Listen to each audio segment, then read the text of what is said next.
Have you heard about the mysterious cabin hidden away in the forest? The one where they discovered a group of girls? Yeah, I was there. Whoa, what happened? It all started when my sister and I met a girl by the lake in the woods in the beginning of the summer. Have you ever been to the lake in the woods? Yeah, of course. Everyone goes there. My sister and I used to go all the time. One day we saw a girl across the lake. She noticed us, then gave us a friendly smile and wave. She looked lonely, so we decided to befriend her. The girl told us her name was Sarah. The three of us became quick friends. About halfway through the summer, Sarah invited us over. While walking through the forest, she tells us she doesn't have many friends. Usually people stop coming to see her. We walked for what felt like hours, since Sarah lived deep in the woods. As the cabin came into view, I got an uneasy feeling in the pit of my stomach.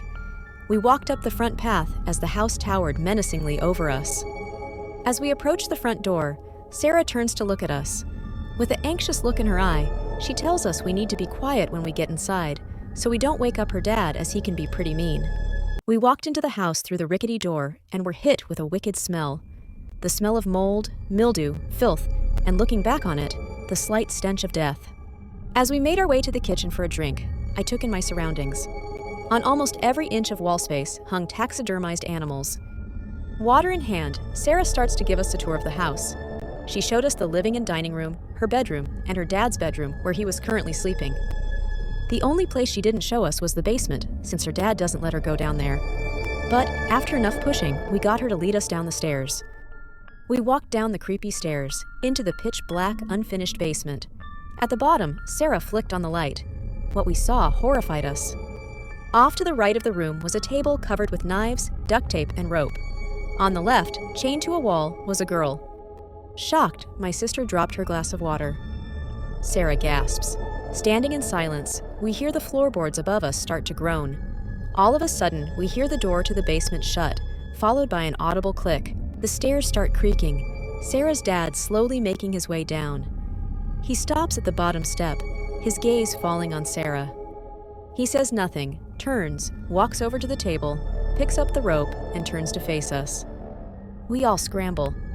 I manage to make it around him, bolting up the stairs. I try the knob, locked.